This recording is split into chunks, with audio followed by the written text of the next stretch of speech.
राज्यातील मनपा निवडणुकीसाठी ठाकरेंच्या सेनेची युवा सेना सक्रिय झाली। मनपा निवडणुकीसाठी युवा सेनेच्या पदाधिकाऱ्यांवर जबाबदारी देण्यात आली। युवा सेना सचिव वरुण सरदेसाईंचा पुणे आणि नाशिक दौरा। निवडणुकीच्या पार्श्वभूमीवर युवा सेनेकडून मुंबईत निरीक्षक जाहीर करण्यात आलाय। तर भास्कर जाधवांविरोधात ब्राह्मण महासंघ आक्रमक झालेला आहे। ब्राह्मणांशिवाय भास्कर जाधव कसे निवडून येतात बघूया।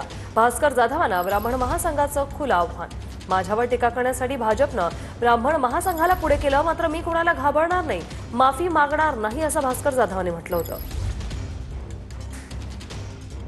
माझ्या स्वभावाबद्दल माझ्यावर बरेच जण नाराज झालेले आहेत। ब्राह्मण समाजाला टीका केल्याशिवाय कोणतेही राजकारण होतच नाही का अशी एक प्रथा काही नेत्यांमध्ये पडते। भास्करराव जाधव हा आतापर्यंतचा प्रगल्भ नेता आम्ही समजत होतो, परंतु त्यांनी सुद्धा त्यांच्या राजकारणाला जातीयवाद केलाय असं आम्ही मानतो।